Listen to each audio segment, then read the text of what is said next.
রমজান মাস কেবল রোজা রাখার মাস নয়, বরং এটি ধৈর্য, সংযম এবং আত্মসংশোধনের মাস।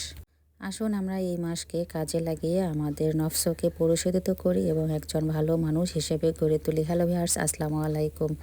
আপনারা সবাই কেমন আছেন? তো রমজান মাস আসলেই কিন্তু দেখা যাচ্ছে যে আমাদের কাজের পরিমাণটা হয়তোবা একটু বেড়েই যায়।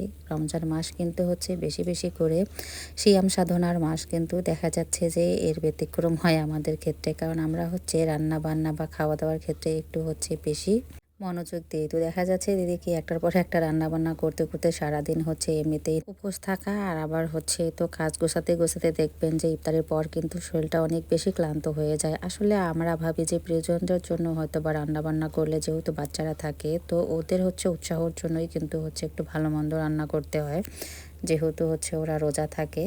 তাই প্রতিদিন কিন্তু ওদের পছন্দ মতো রান্নাটা রাখার চেষ্টা করি। তো আজকে তার ব্যতিক্রম হয়েছে একটু, আমি কিন্তু হচ্ছে একটু সিম্পলে রান্নাবান্না করেছি। আজকে দুপুরবেলা হচ্ছে বুট বিরিয়ানি রান্না করেছি। তো সকালবেলা হচ্ছে আমার ছোট ননদ কিন্তু বেলের শরবত বানিয়ে দিল। বেলের শরবত আমার শাশুড়ি আমা খেতে চেয়েছে, তাই হচ্ছে ও বেশি করে শরবত বানাইলো, আমাদের হচ্ছে ইফতারের জন্য হয়ে যাবে। তো আমার ছোট ননদ, ওর হাজব্যান্ড, আর আবার হচ্ছে আমার বড় ননাস ভাইজান, ওরা সবাই চলে যাবে। সকালবেলা অবশ্য চলে যাওয়ার কথা ছিল, তো থাকতে থাকতে দুপুর হয়ে গিয়েছে। আর যাওয়ার পরে কিন্তু হচ্ছে ওরা ইফতারি তৈরি করে খাওয়ারও সময় হবে না। তাই যেহেতু দুপুর হয়ে গেল, তো আমি তাড়াহুড়া করে হচ্ছে একটু বুট বিরিয়ানি রান্না করে দিলাম। আর তার সঙ্গে হচ্ছে বেগুন ভাজি, ছিম, আলু, লাউ শাক ভাজি করে দিলাম। আর আমি হচ্ছে এদিক দিয়ে আবার ডিম ভাজা করে দিতে চাইলাম, তো আমার ছোট ননদ আবার নিষেধ করলো। তো এইদিকে হচ্ছে ও আবার অনেক মজা করে হচ্ছে এই বেলের শরবতটা বানিয়ে দিয়েছে, খেয়ে অনেক তৃপ্তি পেয়েছি। আমি এর আগে বেলের শরবত বানিয়েছিলাম, আমার কাছে কেমন জানি লেগেছিল। তো যাই হোক, আজকে অবশ্য অনেক ভালোই লেগেছে বেলের শরবতটা। আর এদিক দিয়ে হচ্ছে এই তো আমার ছোট ননদ আবার ছোট মাছ রান্না করে দিল, দেশি ট্যাংরা মাছ আলু দিয়ে আমার শাশুড়ি আমার জন্য। আমার শাশুড়ি আম্মা অবশ্য অনেক মজা করে খেয়েছে।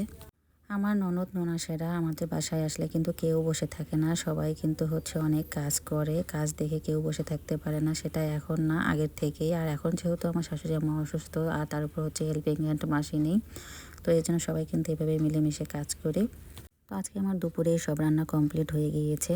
অন্যান্য শরবতের তুলনায় কিন্তু আজকে বেলের শরবতটা খেয়ে অনেক অনেক উপকার পেয়েছি। আর এদিক থেকে হচ্ছে তো বুট বিরিয়ানি রান্না বসিয়ে দিলাম। রাইস কুকারে বুট বিরিয়ানি রান্নাটা আমার কাছে অনেক ভালো লাগে, ঝরঝরা হয়। আর এই দিক দিয়ে চুলায় হচ্ছে তো আমি ছিম আলু ভাজিটাও বসিয়ে দিলাম। আর তার সঙ্গে আমার বড় ননাস বলতেছে যে একটু হচ্ছে লাউ শাকের মধ্যে দাও, তাহলে খেতে অনেক মজাদার হবে। আসলেই তো তাই। তো যাই হোক, এদিক দিয়ে একটু গাছে টাটকা লাউ শাক ছিঁড়ে নিয়ে এসে এই তো দিয়ে দিলাম। আর তার সঙ্গে হচ্ছে বেগুন ভাজাও করে নিলাম। তো রান্নাবান্না শেষ করে এই তো হচ্ছে ননদ ননাসদেরকে বিদায় দিয়ে দিলাম। তো আজকে ইফতারের সময় আপনাদের ভাই যে চলে আসবে এটা আমরা জানতামই নাই, হঠাৎ করে আর কি সারপ্রাইজ দিয়ে দিল। তো হচ্ছে আবার এই তো গ্রিল নিয়ে আসছে, তো সবাই মিলে একসঙ্গে তো খেয়ে নিলাম আলহামদুলিল্লাহ। তো ভিডিওটা এখানেই শেষ করলাম। ভিডিওটা ভালো লাগলে ফলো দিয়ে পাশে থাকবেন।